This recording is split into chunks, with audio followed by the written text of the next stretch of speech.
Welcome to LIXIL Facets of Design. This is a podcast by LIXIL Global Design.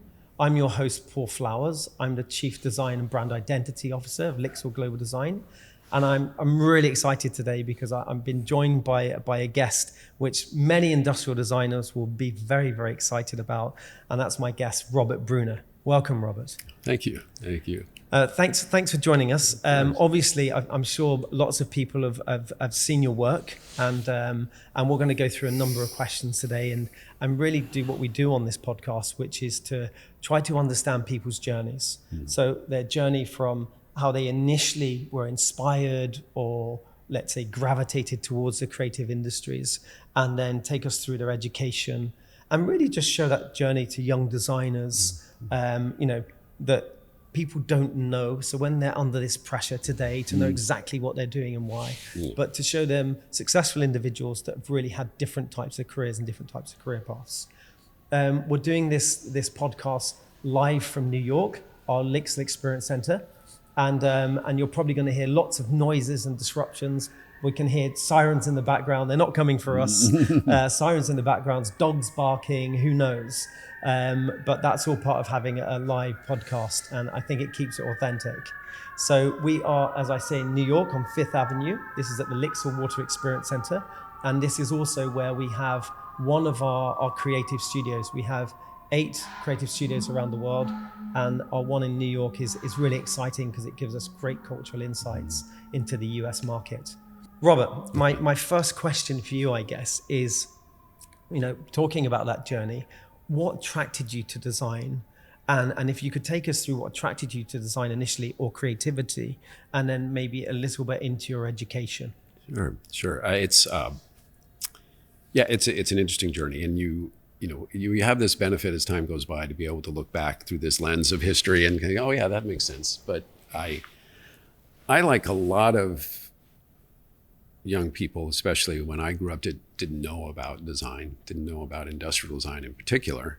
You just kind of take for granted that things show up in the world and pop out of factories. And so but when I look back at my childhood, I was raised in arguably a very creative family. My father was an engineer, but a very creative engineer, a mechanical engineer, and he invented much of the technology in the first hard disk drives at IBM.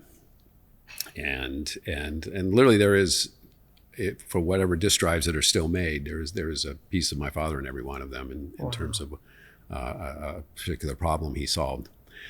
And but he was at heart an inventor and a tinkerer and a builder. And so that's what I grew up with. There was always some project going on. He built 2 boats in our driveway. I got to observe that.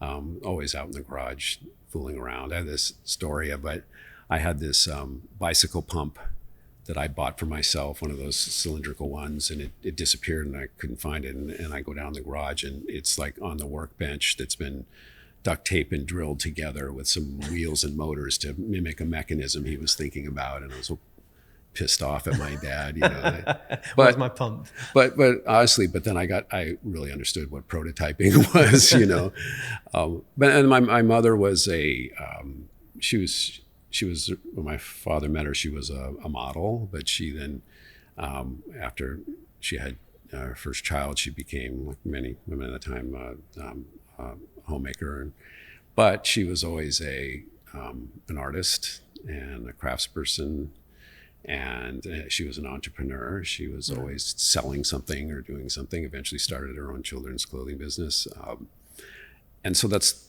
the household that I grew up in. Everything was a project.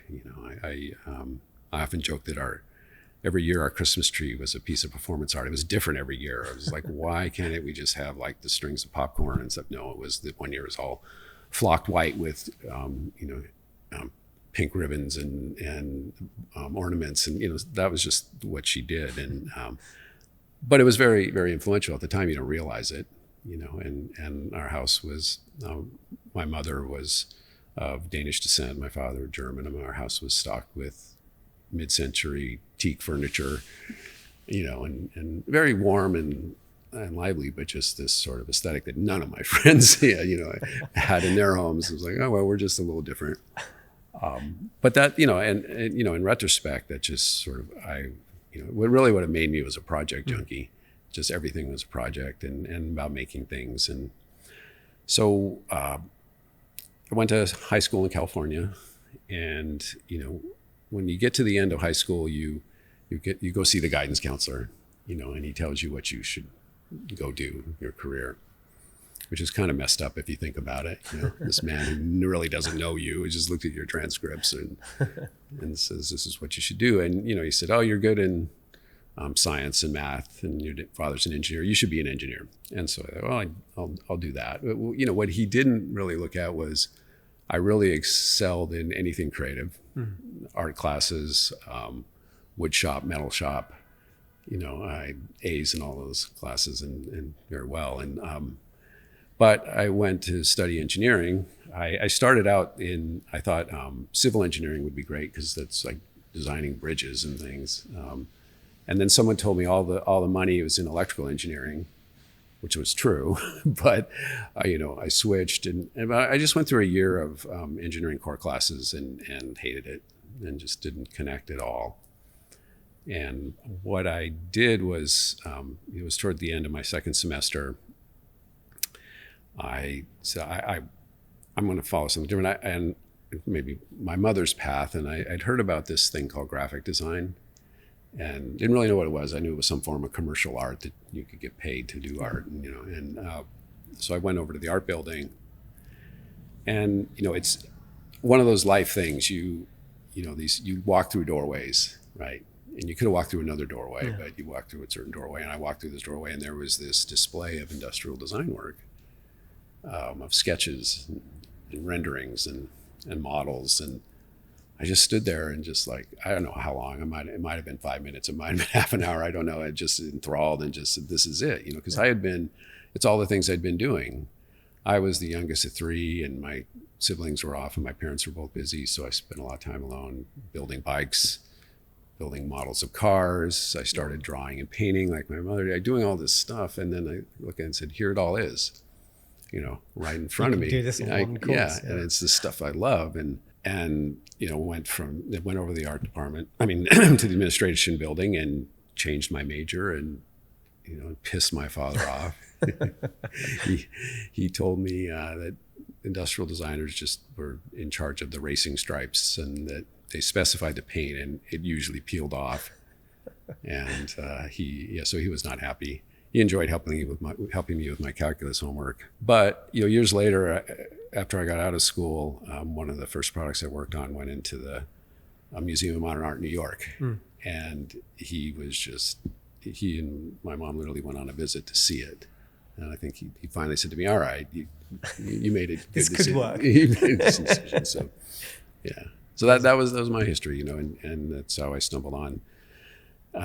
And went through San Jose State, and, it was a good education. It was a very practical education. It was the only design school in Silicon Valley at the time, and had a lot of influence from the industry, from the technology industry. But it was very much about knowing how to design and make things. A little bit of philosophy, a little bit of process, but really largely technical and skill driven, which, honestly was great because I could get out and get into the professional world very quickly and learn and be effective. But, moving on from the education part, and I'd like to circle back to see how we get, obviously you study at university and your first jobs and stuff. But before we do that, what's your view of current education? Because I know, say, when our kind of era, we were growing up, there was a lot of hands-on. We made models. Now we can 3D print them. You can, and I kind of love the connection to the form when you're making something. What do you think about current education? That's a really interesting question because, I try really hard not to be like, oh, back in the day, this is the way we did it. And, and because things have changed so much, and again, through this lens of history, I've been through all these waves of technology that comes in and really alters how we work. But, what I think has always remained constant is what we're producing, right? And what it needs to do. And that in many ways has not changed, and so I do often though, for me, what was so formative to my industrial design education was actually the building of things that I built, right, on my own, with my own hands and my own mind, and spending hours and hours and hours in the model shop, and understanding the difference between a 1.5 and a 2 millimeter radius, right, and just because I would do it myself and finish it, and oh, that's not quite soft enough, I'm going to go 0.5 millimeter further, and going through all that sort of, and I'm really a big believer in the idea of craft, right? And I say craftsmanship. I wish there was a more gender neutral. Craftspersonship doesn't really fall off the tongue, but this idea of craftsmanship and really the notion of what you're doing and improving and just being really excellent at it for the sake of itself. And those are the things that I learned through that process. Yeah. Right. And the same thing with drawing. Drawing, there was two sides of drawing to me. One was producing the end product, which was fun, just creating sketches and renderings that were beautiful and expressive. But then there was also just a process of thinking that, of going through, getting this thing on paper and doing it again and again and again and again and again, till you find, okay, there's something there I want to take further. And so in our studio, we have a shop. It is, has a number of 3D printers in, and that's what's normally going. But there's also a lot of material and just go out and hack something together. And we still build foam core mock-ups because, again, I think there's just part of, visualizing something quickly, but also going through that process. So I do feel at times, I see a lot of students, a lot of portfolios that are entirely visualizations, renderings, animations, and no models, and that's always an alarm for me. It's like, wait, you're in the business of creating physical things. You should be making the physical things, right? And so I a lot of, there's been obviously through the tools a push on that, which is important, but I think there's something missing.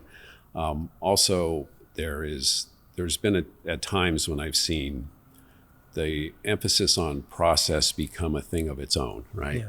There's, for me, process is an important part of what we do, but that's not the end result. Yeah. And I've seen some schools that really get very focused on the process and as it relates to strategy, and again, sort of, not really thinking about, wait a minute, I'm delivering something that's supposed to improve others' lives. Yeah. And what is that thing, and how is it made, and so forth and so on. So I've mixed feelings. Yeah, I mean, I think that's the thing. What being a designer, you have to cover so many areas. So it's really difficult when you're transitioning through your education, because you're trying to learn so many things. And I know often there's criticism that you don't learn enough about business management as a designer and stuff. But I also have empathy, because it's so difficult to teach all those facets. You're trying to teach engineering, you're trying to teach people to go into the shop and make something, you're trying to teach them, technology like 3-dimensional design, CAD, and then 3D printing and all these other, and then of course design philosophy and history and culture and ergonomy and all those things. So it's actually quite a lot to cram in, isn't it? Yeah, and it is something that I think one of my first professors at school had talked about, you're really entering a career of a generalist. Yeah. And really understanding all these things, right? And knowing enough to be dangerous, really, I think was one of the ways he described it, which is very true. But you have this focus on this creation of these things you're going to deliver, and that's your focus about bringing all that information together. And it is, and because of that I've always viewed it as a very collaborative process. There's a team, there's a group of people you're working with in a variety of disciplines around delivering this thing, and knowing how to work with those people and really knowing how to draw from them and build on it and create something amazing is a big part of the job. Yeah, absolutely. Obviously, your background, I think which I think is actually a great recipe for a very good designer, which is rational and emotional. You've got two sides of the brain, and in my experience, the the best designers that I often meet, they seem to be able to fire up those things. Yeah. Sounds like your foundation from your parents, both creative but also rational and engineering based. It's kind of like the recipe for a good designer. So how do you take that? But then obviously going to university now, you've changed course. You've gone to university, you're doing design, something you're passionate about. What happened next? What happened after that? So I guess your first job, where did you go from there? I'm very fortunate in my career, and things that have happened and doors that have opened, and just amazing, constant gratitude on my part. So when I was in school, I met this other student. His name was Gerard Ferbershaw. And Gerard and I hit it off, and I ended up actually sharing a house with him.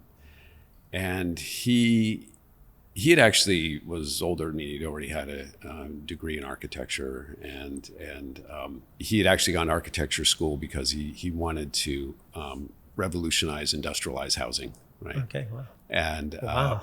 and then thought, well, in order to do that, I need to study industrial design, and then just got hooked into industrial design. But he got a job at a local design firm in Palo Alto at the time, which doesn't exist anymore, a company called GVO, which was one of the largest firms in the Valley at that time. And so he got me a job there. I had done a few other things. I had a short internship, and then I worked with this for this company called ESL that was a military electronics company. Oh, wow. In their I mock-up. won't ask you any questions about that. Well, it was actually quite fun. I worked in their human factors department, building mock-ups of these systems. But basically, we would build them inside an actual helicopter, or we would create the interior of a large aircraft and build these systems. Right, and it was kind of hilarious. We would build all these mock-ups, and they were actually somewhat boring racks of equipment with knobs and things, and then the engineers would come and evaluate them, and then at the end, some general would tour through and grunt and approval, and then we would tear the whole thing apart. It was, but it was good, and it helped pay my way through school. But I got a job in the model shop at GVO, which I also think was really formative to me. I worked for the head model maker who, to be totally honest, was a fascist. I mean, professionally. I mean, he just had his way, and it had to be done his way.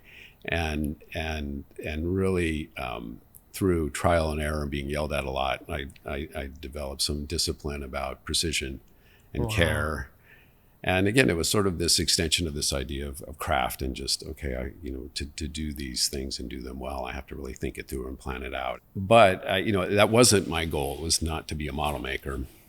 And I got something somewhere along the way, and I think it was from my parents in a way, which was don't ask for permission, ask for forgiveness sort of thing.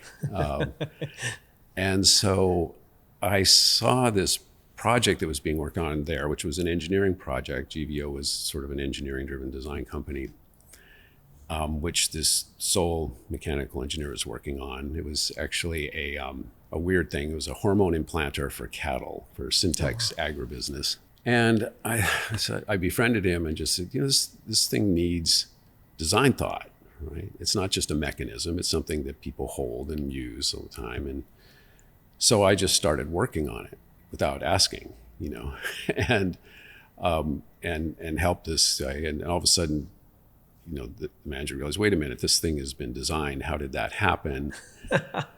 This is a Goodwill Hunting kind of story, isn't it? and I guess again to my benefit, the organization was very profits driven, and they looked at, so here's this kid we're paying student wages who can design. Let's have him do more of that. Of course, yeah. And so before I graduated from university, I was actually working on projects. And shortly after graduation, I was actually leading projects, which was, in my mind now, crazy that I would give some 22-year-old, a lead on a project. I would never do that, but, so I, learned really quickly, and through fire, but just being in exposure, and so that was how I really got going. Were you the only industrial designer I know you were a student, but were you the only industrial designer in that firm at that time? Oh no, So there were others. probably, I don't know, a dozen designers, and then Gerard, as I'd mentioned. Yeah. And through that, another designer joined the company named Jeff Smith, and the three of us really just connected, and connected because we thought the management of the company was out of their mind and didn't know what they were doing. Classic. And Mutiny. Creative mutiny. Yeah. Well, it was old school. One of the founders was he went to Art Center, and he had all these, like, in his office, all these really swoopy models of vacuum cleaners and things, and we looked at that and just said that's bullshit. So the interesting thing, going back to university, at the time, in Silicon Valley, there were two primary influences. One was Atari, which was the most successful, consumer technology company at that time. The second was Star Wars. Yeah. Industrial Light and Magic. Yeah. And largely staffed with many designers from San Jose State, and that was just sort of Chris first. So that was the aesthetic people were working with. Yeah. I somehow discovered European modernism, and really was fascinated by that. And so I was this sort of odd character. And I remember my senior project, I designed this medical product. It was a peristaltic blood pump for emergency technicians. And at my senior presentation, there was a design manager from Siemens there. And he came up to me and said, I won't do the bad German accent, but just, I cannot believe an American has designed this, But that was, and so that was something, getting back to Gerard and Jeff, we kind of had this sort of shared feeling. Yeah. And then to look at the work of the principles of GVO, we just thought, this is not where we want to be. Yeah. So we ended up meeting and, through a series of events, ended up starting Lunar Design together. Obviously you founded Lunar and it went on to be a very successful consultancy. Maybe you could just talk a little bit about that. I mean, how did that come about? What were the initial gains that helped you build Lunar? Did you have clients that you started with? No, and that was the beauty of being young. I think I borrowed $5,000 from my father. Bless his heart for the money. And, we really didn't have any clients. We had a few things here and there. And, we're just almost near starvation, but it didn't matter, right? We didn't really have any real liabilities at that time. And so just to be doing our own thing was really amazing. But it was a really interesting time in the region and in technology, that the whole notion of Silicon Valley, what it is today, was just beginning to take off. And there were some companies that were beginning. And of course, there were the old stalwarts like Hewlett Packard and so forth were around and had industrial design. But there were these new companies starting to come in and build Sun Microsystems. A number of course, Apple had sort of gone through a trajectory. And so what happened about the time we started Lunar was, first it was Bill Moggridge and Mike Nuttall came over and formed ID2. Which was really interesting. These Europeans just all of a sudden showed up and had this office, and they had a connection into the startup world, and then there was David Kelly Design, and David Kelly was a Stanford trained engineer, but really clearly saw the connection between design and innovation. Yeah. And so eventually they joined and formed IDEO, right? But at the time there was ID2, and then Mike Nuttall had to split off because of a conflict and had a studio called Matrix.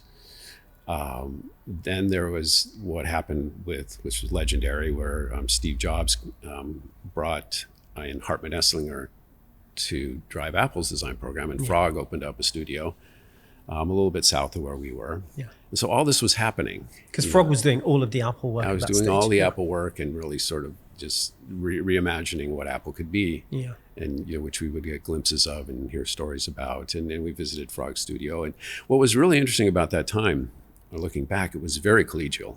I mean, we were all in competition. And Gerard, Jeff, and I were kind of the local upstarts. It was sort of interesting that, we were like these young quintessentially American guys starting this design office. But a lot of the studios were all within blocks of each other in downtown Palo Alto. And we went Friday night regularly, alternate from office to office and having drinks. Oh, wow. And, and share, war stories about what we were doing. And it sort of built this respect for everybody, which was really interesting. And I look back, it was kind of a really rare thing where so much formation was happening and we were all kind of in it together and sort of being very open about it and building friendships. And even Harmwood, I was got invited to go down and meet him and go and tour their studio down in Campbell, and he had a fair amount of openness, not of course around the work per se, but more about what they were doing and why they were here and so forth. So that was, a really amazing time to be a designer and just see this taking off. And what was happening also was this very, very important transition about the idea of design. It's sort of one of the first ones when I first started and I was at GVO and just getting out of school, it was still in this sort of my dad's view of industrial design, right? The stylists, the people doing the racing stripes coming in at the end, trying to make it look decent, right? And that was a lot of the work that we had, which was very unsatisfying. And all of a sudden it started to be, wait a minute, there's this opportunity to have design shape technology and really sort of move in from this sort of very visual thing into this idea of core innovation. And that's what was happening.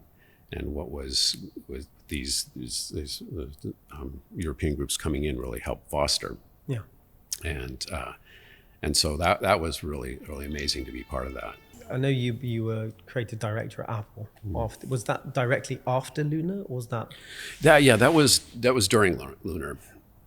That's another really interesting story. So we were going along great, enjoying the work, had developed a nice clientele and largely early stage companies. There was a guy that I think Jeff knew named Bill Dresselhaus. And Bill actually had designed the Lisa, if you follow Apple's history, was their, the precursor to the Mac and really the thing that introduced the graphical interface. Bill was primarily an engineer with sort of industrial design abilities. and it was interesting. I used that aesthetic of, when you looked at the Apple II, Lisa, even the original Mac, we came to call it Silicon Valley Provincial, right? Because it was very much of this sort of what was going on. And I mentioned Atari, Star Wars, Hewlett Packard. Just sort of, everything was beige and had chamfers on the corners. But Bill, he was back working with Apple as a consultant and was working on a program which was a future program which was really defining an entirely new hardware architecture, sort of after the Mac. And they wanted industrial design to be part of it, but they didn't want to work with Frog. Now, the Frog contract was so airtight that they said, we are not hiring you for industrial design, we're hiring you for engineering support.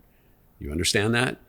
You are not doing industrial design, you're doing engineering support, which, but we were doing industrial design. Would have made your father happy, an engineer. We were conceptualizing and developing mock-ups and different ways of looking at this new thing they were trying to create, and it went really well. And so then some more work like that happened, and a little bit more, and then the Frog relationship with Apple dissolved, and we started working on. We were doing mainly concept programs. One was developing 3D pointing devices because of a belief that 3D was going to happen. The one was working on a new handheld computing platform, which eventually became General Magic, if you follow that history. But then I was asked to work on a mainstream program, which became the Macintosh LC, which was the first color Mac, mainstream color Mac, which turned out to be the highest selling Mac ever made at that time. And it went extremely well. And so I was working for this gentleman who ran an organization in Apple called Product Design, which was sort of mechanical engineering and industrial design. and everything around delivering a product.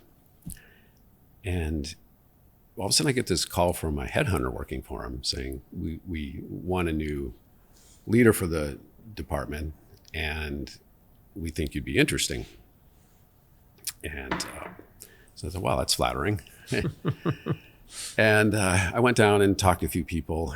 And at the time at Apple, even the post-Frog era, most of the work was done with outside studios, including ourselves. There was a very small internal group, a couple people doing design work, but the majority were managing everything else, and then color and all the things, and things around the operational side. And they had started a new search to replace Hartmut, in addition to this position they're talking about. Right. And they'd settled on Guijaro and ETAL design. And I was like, I don't want to do that. I mean, I'm a designer. I knew I was in touch with what I wanted to do, and I didn't want to go and just manage the process and manage people. And I said, thanks, but no thanks, which shocked them. But I was just clear. And what happened was they went on with their search. And about 3 months later, they came back and said, no, we want to talk to you. I didn't know. I couldn't understand why, right? That was something Be humble now. You made too humble. Well, no, it was my Midwest. My parents were from the Midwest. It's just like, my father, despite all his career success, was just a humble inventor kind of guy. And so I said, okay, we'll talk some more. And they said, well, so to do this, what would you want? Now, I was not thinking how I might have thought about that today, because I was not what I want personally. It wasn't. I didn't think I want all this studio. money, anything else. I want stock, anything like that. I just said, if any company could support a world-class design studio, it would be Apple. So if you want to do that, I'd be interested in that. Amazing. And they said, okay, let's do that. Wow. And so I decided, I remember thinking this clearly. But that's a cultural shift for them, right? Using only externals, not having a culture of in-house design. Yeah, and bringing you to create a whole design department. Well, there was a culture of design in the company, and at this time, Steve wasn't there. Steve had left. Steve Jobs had left, and so, but there had been instituted. When you looked at the buildings, I remember being struck by when I went on the tour was, in every building in the kitchen area, they have this bulletin board that pinning up flyers, and all the flyers were well designed, right? I remember they were graphically nice, and I thought, wow, this is interesting. And the buildings, the interiors, even though many of them were standard Silicon Valley structures, the interiors were all amazing. And so I thought, well, there's something here. Yeah. There is an understanding and a culture that would support it. But I came there just to almost rebuild it from scratch. Wow. Wow, that's incredible, isn't it? Yeah, it was challenging. But, it's funny. Again, back to your roots, I think one thing that my parents instilled to me is I'm a project junkie, and the idea of a project can be anything from designing a product to cooking a meal, right? It's, it's all just figuring it out and testing and going through it, and so that's how I viewed it. And wow, that's incredible. Look, I remember, gosh, probably 10 years ago now, you and I were both speakers at an event called Plan. Kevin McCullough had set that up. And I remember you introduced yourself and I remember you introducing yourself as I was, and obviously you said I was the guy who hired Jonathan Ives. So I remember you introducing that. And obviously Johnny Ives, he studied at my course in Newcastle, University of Northumbria. So he was quite well known, I guess, as a Newcastle alumni. Yeah. But I guess you're the person that brought him in, I guess, to Apple. Yeah, that's one of my standing jokes. That when I die, my tombstone will say the guy who hired Johnny Ives. Yeah. So one of the challenges, interestingly enough, when I started working at Apple was actually recruiting. There was a idea that Apple was, making beige boxes, right? And that was what Apple was doing at the time, was making nice beige boxes, and yet we had this roadmap of all these interesting things that the company wanted to do. And so it was a challenge to recruit people. Now, Johnny was, and I've told this story a number of times, but, I originally met Johnny when I was at Lunar. and he was still going to Newcastle, and came on this bursary scholarship. The student would get to go travel, and he sent me this really lovely handwritten letter. I wish I'd kept, just saying he would really love to come and visit our studio and learn about what we're doing. And so, very polite. It showed up. If you see Johnny today, you would had this like longish spiky hair, but the sweetest. And he showed me his portfolio, and it was amazing. And he had this phone he had designed. It was actually not a wireless phone per se, a sort of backyard phone, the radio. And it was really amazing. It was this sort of interesting, almost horn-shaped thing. But then he took the model apart, and he had modeled all the parts and all the internal components. Wow. And that's interesting. I was like, okay, here's this obviously a designer capable of doing beautiful, refined work, but he's gone in and figured out how to do everything, to make everything. And I thought, this is special. So he went back. I tried to hire him once at Lunar, and he was just wasn't interested at the time. Then when I went to Apple, I tried to hire him again immediately. Yeah. And he had just formed Tangerine. Yeah, of course. With Clive Grenier and Martin Derbyshire. And said no again. All right. So later, once we got going, I'd created a studio within the company, a physical studio, and had a great place. And we started doing some more outside work. And so one of the challenges within a corporation is you're on this roadmap. Things are moving relatively quickly. You're into constraints very quickly. Yeah. And I thought, the only way we're going to be able to innovate is to do these parallel programs where we take a topic and dive deep. And one was, of course, we knew, that we had done the first Power book, which is a story in itself. And so we knew mobility was a place we were headed. So we hired a multitude of designers to sort of give us some viewpoints on mobility and pen-based input. And so we hired Tangerine. And it was a little bit of a plot on my part, I have to admit. But so you had a strategy. You know what you're doing. Well, they were great and doing amazing work. But I also thought, well, maybe if I could get Johnny to come over, he'd see the light and sunshine of California. And away from the gray skies of the UK, why not? And what we had going on here, and honestly, it worked, right? And towards the end of one of the visits, he said, I want to rethink that proposition you had, and so it just took off of there, and ended up getting him to come over with Heather and pack up their things and move to San Francisco and join Apple. Amazing. Yeah, and I guess, and so after Apple, I guess, being an entrepreneur, I guess you weren't being complacent and hanging around. So then you move on to start another consultancy, Ammunition. Yeah, there was a stop in there. Was Pentagram before that? Oh, you did Pentagram also. Yeah, of course. Yeah. So I was at Apple and had set up the studio and built an amazing team, and that part was going very well. But the company itself was having some real challenges. It was.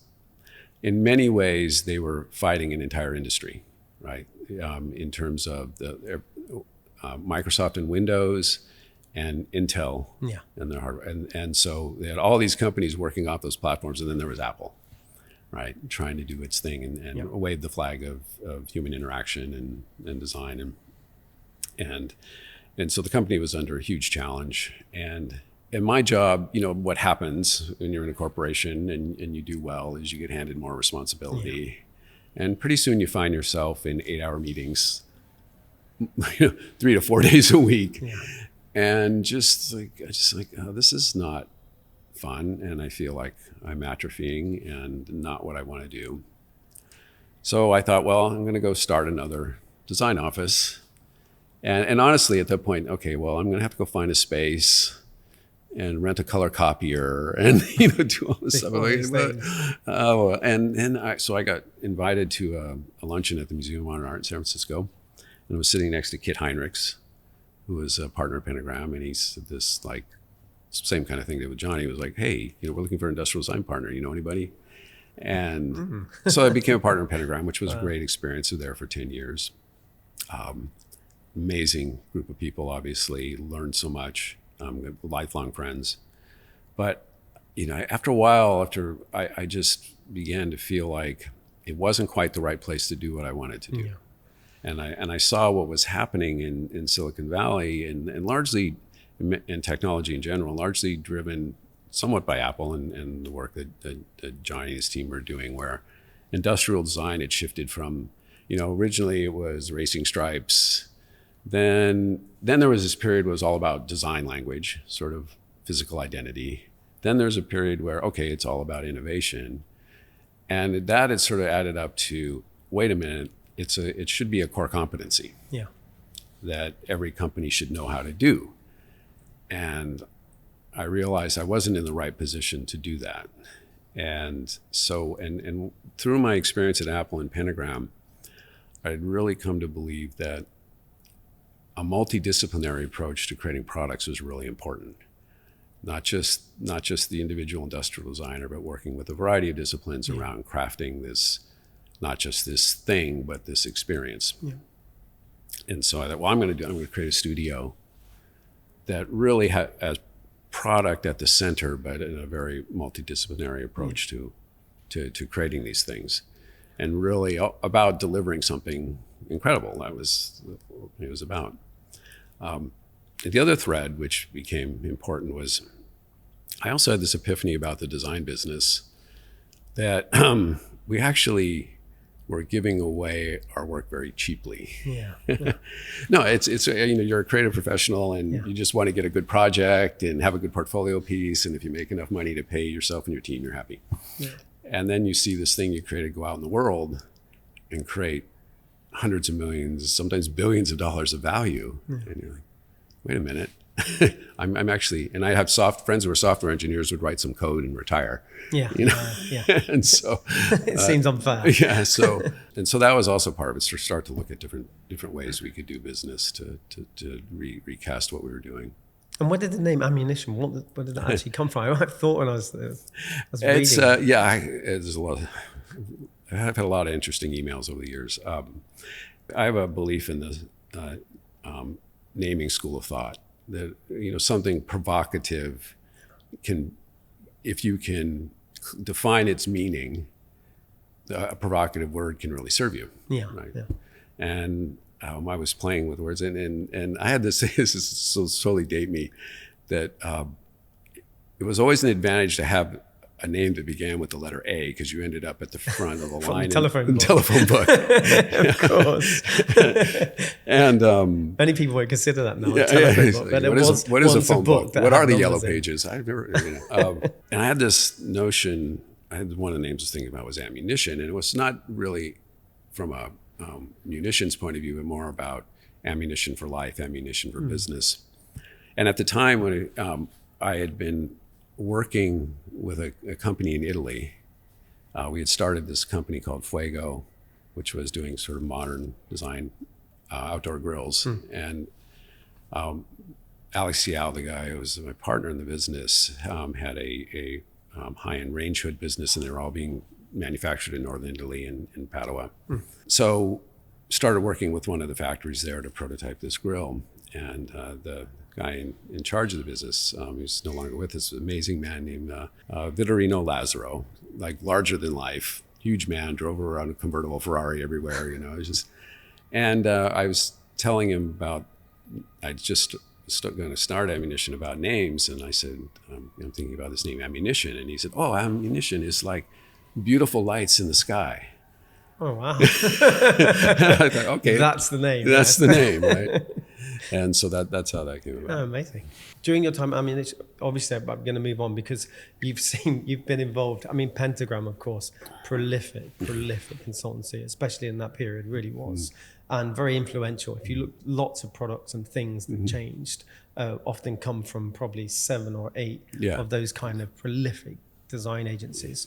But okay, so you traveled all through those, and then of course Ammunition, and then I'm intrigued. I've heard you speak about this before, but I love hearing the story about how you go from your ammunition working and stuff, and then the Beats by Dr. Dre, which is another transformative kind of cultural piece of it. I guess it's a piece of design, of course, but it's also, I think it's almost a period in time that defines like the transition of a whole genre of products, and how you spoke about products and experience, but now there's this element of culture coming in, and which I think was an incredible time. So maybe you could just take it.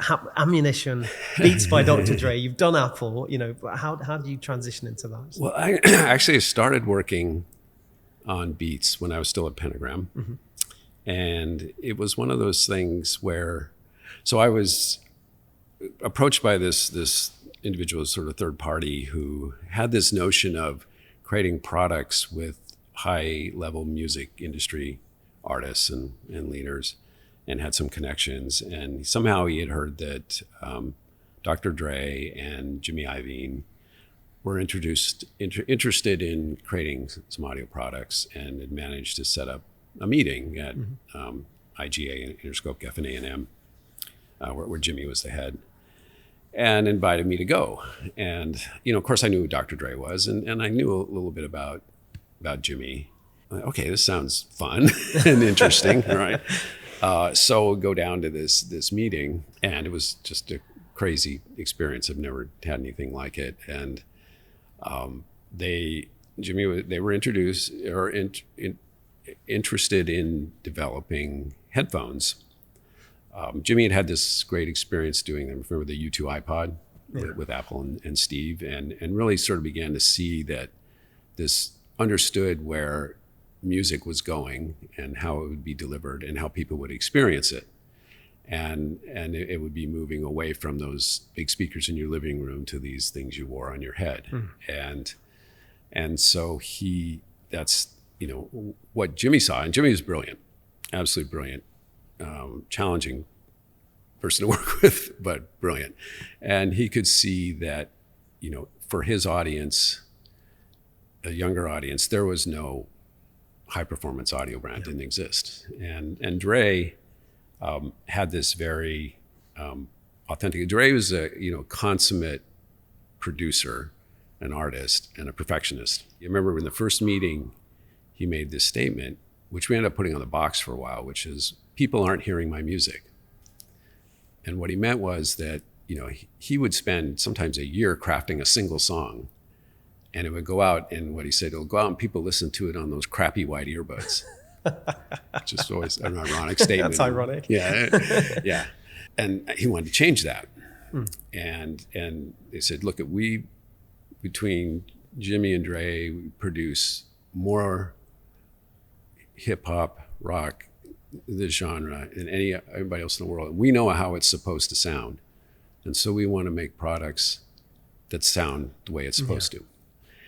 And that was a very authentic thing. It wasn't just, of course, Jimmy felt there was a huge business opportunity. And one thing I've learned through my career is that, when the sort of idea of making something great, there is always sort of a non-negotiable purpose, right? Yeah.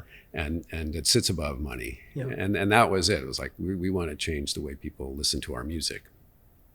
And so... And an authentic mission, really, because it's about, we often talk about product design and things about serving the consumer, but that really is an insight that you're trying to serve unconditionally. It wasn't, let's make headphones that make more money. It was, let's make something that transforms how people consume music. Yes, yeah. And so it was like, okay, great, this is fantastic. And I said, well, what are you going to call this thing? And Dre's like, I got a name. Okay, people come to me for my beat, so we're going to call it Beats. Oh, wow. Just like that, right? Wow. And that was something that was really refreshing. It was amazing. We go away for like 2 weeks and did this enormous amount of work, and came back, and we had a dozen identity concepts and a dozen design concepts for the headphone, and put them out on the table. And, normally when you're going through this process with someone, especially a new client, it's like, okay, let's just whittle this down to some manageable number, maybe 4 that we can go out and play with. And I was walking through each thing, and Jimmy's walking around the table and goes over and says, that one. that's it. That one. Same thing with the mark, the identity, the B in the circle. That one. And I thought, this is amazing. It's just super confident.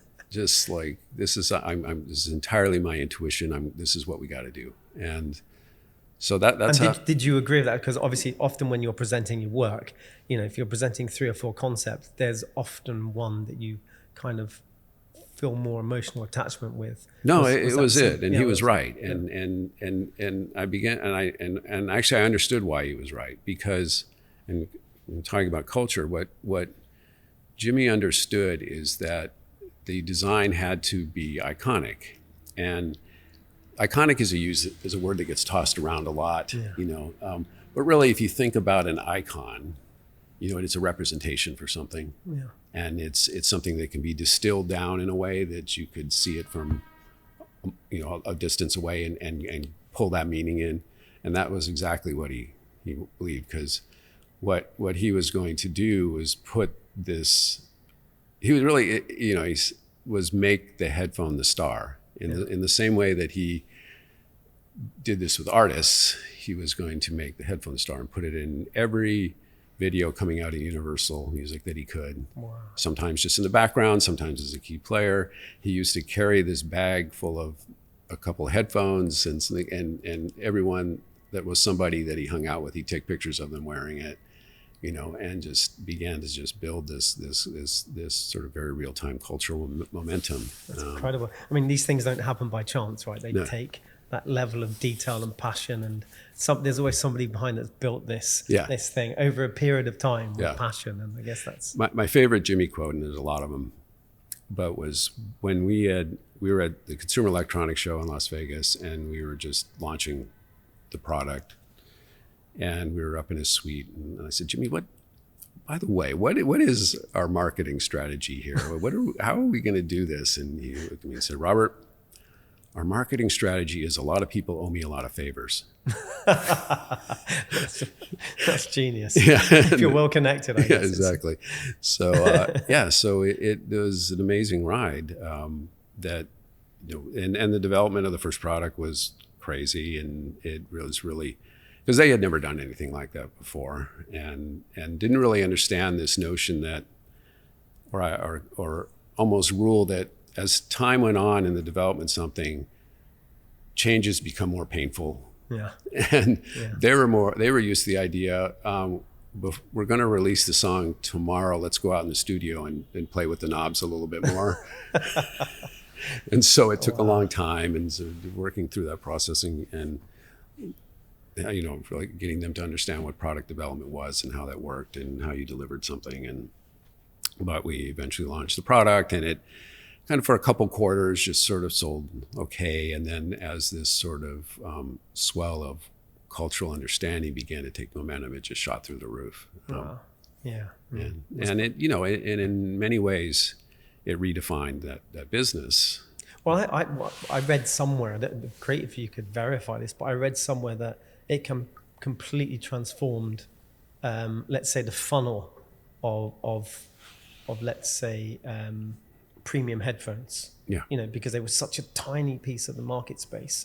And what Beats did for all manufacturers, it actually transformed that funnel, turned it upside down. So now the sales in terms of, I guess, value are much higher than they would have been.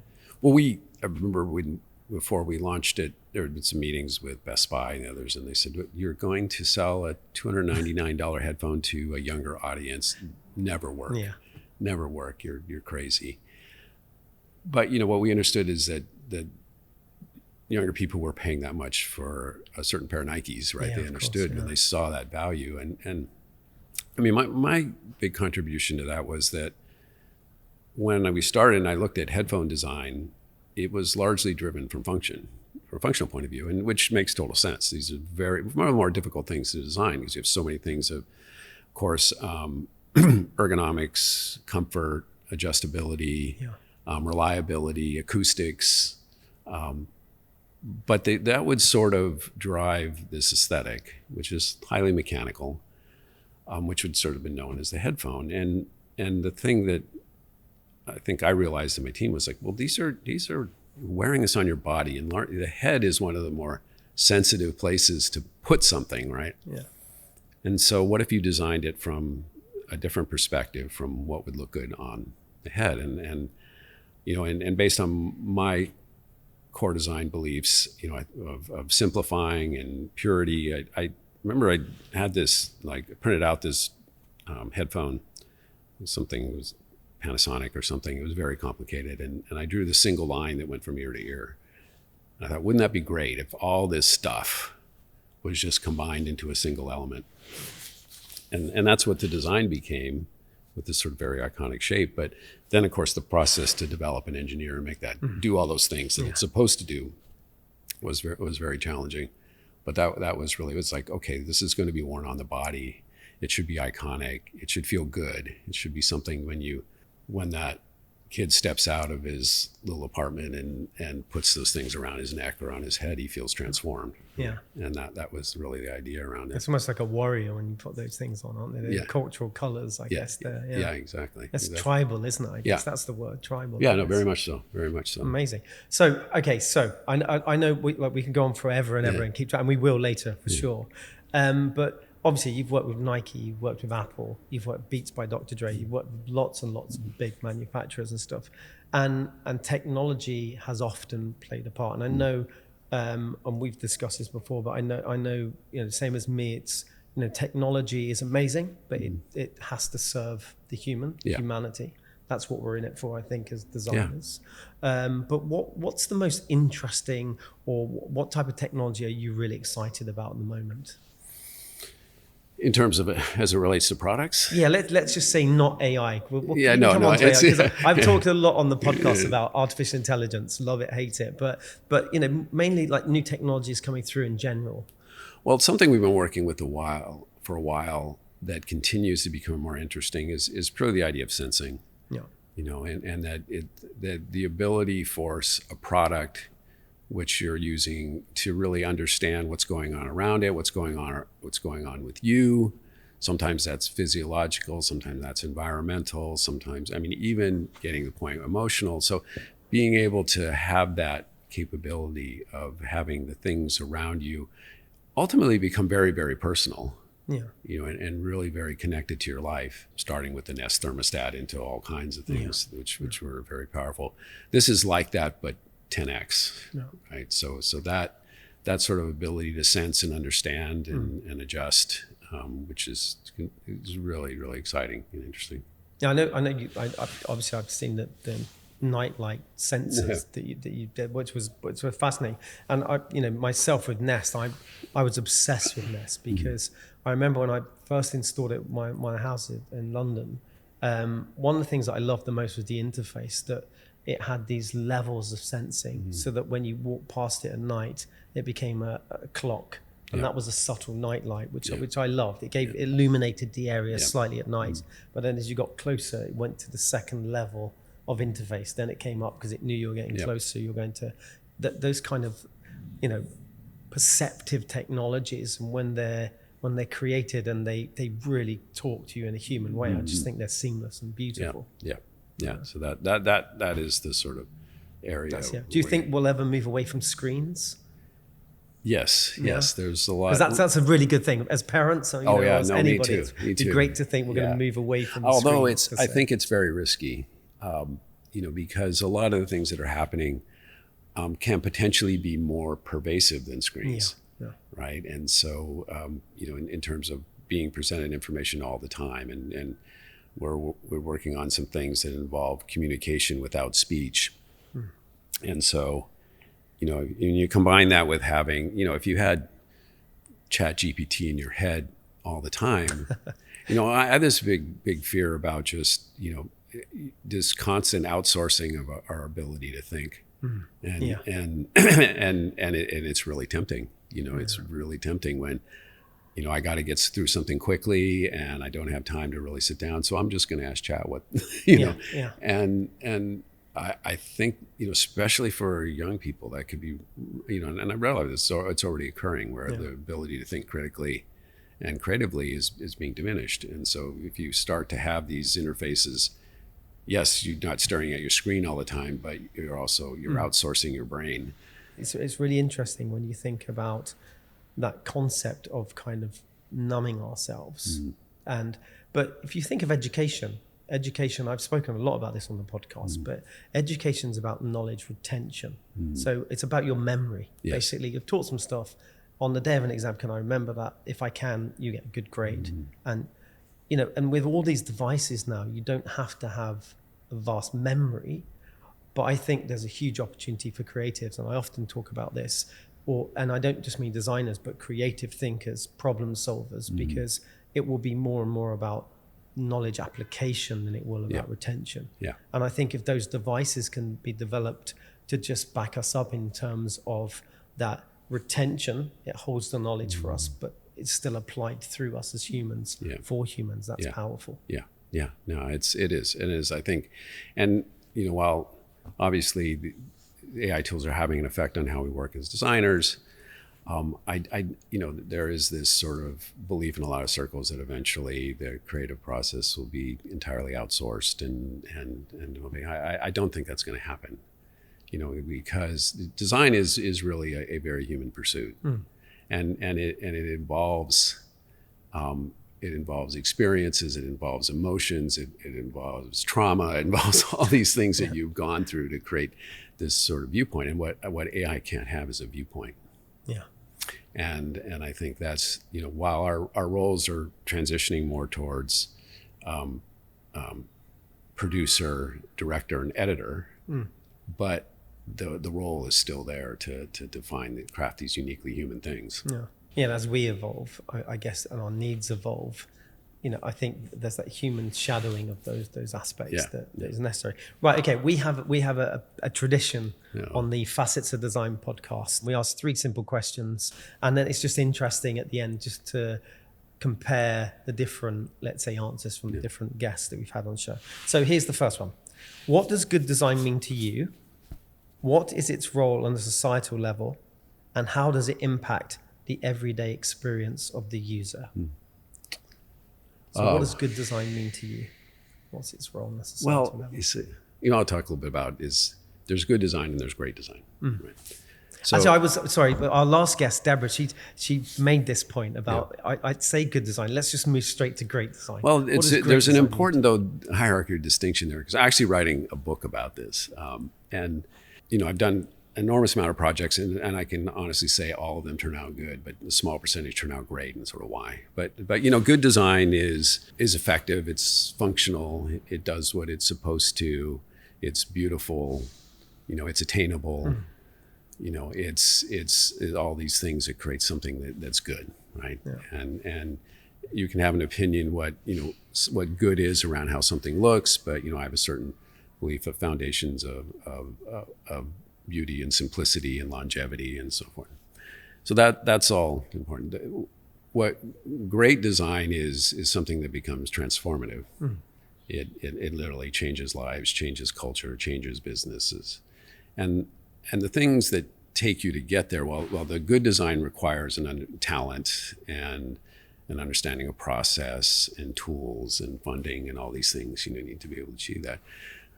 Great is really around this sort of formal leadership, and I talked a little bit about this sort of non-negotiable purpose and this sort of maniacal kind of, this thing has to see the light of day, and this sort of commitment to craftsmanship and all these things. And so I think it's for me a really important distinction, because it's most times that happens somewhat serendipitously, just things align. But I think it can happen more if you have that particular approach and mindset. And there's obvious benefits to society of being able to deliver, the ability to do new things, the ability to solve problems, the ability to improve people's lives. But there's also something, and it's back to one of the reasons I became fascinated with design, in that we as a species have a very interesting relationship with objects, right? And in many ways, we use objects to define ourselves, from your shoes to your watch to your car to your furniture, all these things, right? That they speak to you at an emotional level, and you connect with them in ways that bring joy and satisfaction Yeah. and on a higher level living. And that's why one of the things I've always felt very strongly about was part of my role is to bring these things into people's lives that not just improve it from a functional point of view, but improve it emotionally and feel good about your day, right? Yeah. And this thing that someone has created. And again, back to the AI thing, it's, I think as a species, we're also very hardwired to connect with other humans. And one way you do that is through design. Yeah. You're connected to the person that helped create this for you, yeah, and build a better experience for you. I guess on that note, because what you're saying resonates well with me in terms of, I often say great brands aren't owned by the brand, it's owned by the consumer. Exactly. They kind of define, they take you in a path. And if you're receptive, and if you go along with that journey, the reward will be there. Yeah. Would you agree or disagree then? Now, I believe there are individuals definitely that have the power that are more consistent with, let's say, producing those great designs. But I also believe that, some of the best designs are often, it's context that really elevated them. Mm-hmm. So that's why, like you say, you could do lots of good design, but there's now and again just something comes along and it just resonates well. And I often believe it's a little bit about crossroads and timing, mm-hmm, and it's just, it's so perfect for the context. That may be a context that doesn't exist yet, that you're just moving into, but you're just at that sweet spot where there's that void, that opportunity. Mm-hmm. Maybe it's Beats headphones, and and there's an opportunity with culture and sound, mm-hmm, celebrity, and all those things coming together at once, that somebody just somehow brings that together, or a group of people. Yeah. And, and somehow that just creates these magical moments. It'd be great if you could plan for those. And mm-hmm, I'm not sure if you can always plan for those. It's hard. You can certainly push them along, but I think one of the most important things is recognizing those moments, and then when they've arrived, and really doing something with it. And I have this also thing that, and I don't want to get too woo-woo on you, but I'm a very strong believer in energy fields, and that we all are basically built of energy, and you feel that constantly. But I also believe that things have energies, right? And one of the things I've always done is trying to bring out and communicate an energy through the object that people are connecting with. And I think that's another thing that happens in those situations where you create this thing that just has this particular energy that draws people, and takes advantage of that moment. Yeah, definitely. No, I agree with that. Right, number 2. Okay. Which designer stroke business leader, past or present, has had the most significant influence on your perspective of design or business, and why? So it could be anybody. Like I know you love Dieter Rams. It could be anybody who really talks to you. I was very influenced by Dieter Rams, but the designer who influenced me most in my early career was Mario Bellini. Okay.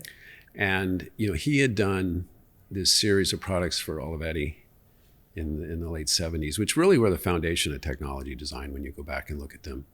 But the thing about, and this really shaped my feelings about design, relative to modernism and minimalism, and that these products that he created were beautiful and refined and executed flawlessly, but they all had this, as I said, this sort of energy, right? Mm. They had motion to them. They were getting ready to take off, or they had just landed, or they were expressive. And so I come onto this work that I thought was just phenomenal, and like the Praxis typewriter. I don't know if you remember that. Yeah. And I went to see Bellini speak at a design conference, and it was amazing. It was just this huge stage, and he was sitting there by himself in one of his Vitra chairs, and these 2 giant screens with 2 slide projectors that were coordinated. And on one side, he would have a product, and on the other side, he would have a somewhat abstract image or something from nature or something, and you could see the connectivity. So I remember one was he had the side view of a BMW 633 CSI and a great white shark, and you could just see that profile, right? And another one was this knob from something he had designed, this very sensual sculptural knob, and then a close up on a human breast, right? And all these things just going through, and I remember just like, God, there's just seeing that emotional connectivity, and drawing upon these things that you've seen and understood that have meaning, and then bringing those into the products in a way that was beautiful and sometimes abstract and sometimes overt. That just like blew my mind. The other one, which I've talked about from a business point of view, was Jimmy. I mean, Jimmy, he just was so powerful to me as a successful leader, but really sort of operating somewhat constantly and intuitively, and this confidence of trusting, what you believed, and pushing through and pushing through fear, and just that's what you trust that. And that to me, those worked with him for nearly 18 years was really, for me, extremely influential. Wow. Okay. I'll never be able to do a rant like he does. But, you get these characters like Jesse Itzler, like it's some just amazing human beings that have that energy. That's prolific. Okay, and third and final. So, love it or hate it. What's a current design macro trend you can't stop thinking about? And what do you think it says about the broader cultural landscape? Okay, I have a hate and I have a love. One of my pet peeves is the overuse of light effects. Okay. In that, like last night when I flew in, I had a car pick me up. It was a new BMW 7 Series, and every surface in that car was covered with a display or a light strip or an LED. And it was like riding in this night carnival at night, but it's just become such a vernacular anymore that it's sort of like, if it can light up, let's light it up. And it has meaning to people, of course, but it's just gone way too far. And I'm just of this belief. We use light effects very judiciously, but importantly in a way to draw out a character or do something, but it's just has to be done subtly. It's gone off the rails, and so that's one of my peeves. A love I have right now, and it kind of goes with what I've been talking about and sort of my influences, is that I think there is a return to a bit more romanticism in design, in that starting, and what happened, driven by people like Apple and others, is sort of taking the idea of minimalism and purity, but kind of like franchising it, just like everything, following a certain formula, making something relatively simple and relatively pure and clean. And that became really associated with technology, which I think it is good, but it's just become somewhat predictable and pervasive. And as more designers have become better and more skilled across the board, it's not as much of a challenge to do as it used to. But what's sort of lacking is that sort of character and energy. And so I think there's always pendulum swings, right? And you look back and see things going back and forth, and I think there is somewhat of a pendulum swing. But also I think going to societal, I think honestly in this time it's something we need, right? And I think we in many ways there is an assault on individualism that's becoming stronger and stronger, especially in this country. And so having more and more ways to express yourself as an individual, that's something that needs to happen more. People need to be able to express who they are through the things they wear and the things they own and the things they are connected with. And so seeing that movement start to happen again. Yeah, that's exciting, isn't it? And technology is allowing us to do that more. I mean, I know some of the areas we're into, we moved from mass-produced goods as a manufacturer, mass-produced goods, but then we have customization, and now we have, through things like iterative design, generative design and 3D printing, now we have personalization, which is we can do one-of-one objects which are one-of-one, and that's the greatest form of expression. That becomes more like art than it does mass-produced goods. But and we see in our world, at least, LIXIL's world, we see this much greater demand for that expression in the things around people, because I know we discussed this earlier, but these things that we create as designers, and it's a huge responsibility, but these things that we create as designers, people use every single day, and it really transforms how they can feel about themselves, how they interact and treat others. So, any degree of let's say, of creating something that creates a better experience for them, that can take them on a particular journey, that allows them to express themselves, or perhaps, like I say, experience things in a different way, in a better way. That's something that I guess that we can, and is in our power as designers to do. Yes. Amazing. Okay. Well. I know we could talk and talk about it, and we're going to talk after this anyway. But just like to say, thank you very much, Robert Brunner. Yes, a fascinating career, and like many of the guests we've had on, really interesting journey from how you got into design to all the way to where you are today. And what's really impressive is some of the, I think, industries and technologies and landscapes that you've helped to form with you and your team. So I really appreciate you sharing that with us. So that's amazing. Don't forget you can still subscribe to our podcast channel. You can follow LIXIL Global Design, of course, on Instagram, and we're going to be having and hosting more guests and build this really interesting repertoire of people's journeys. So thank you very much once more. It's a pleasure. We'll see you soon. Thanks. Thank you so much for listening to Facets of Design from LIXIL Global Design. Please be sure to subscribe, share and follow us on Instagram at LIXIL Global Design. Stay tuned for more insightful conversations with innovators shaping the future of the creative industries.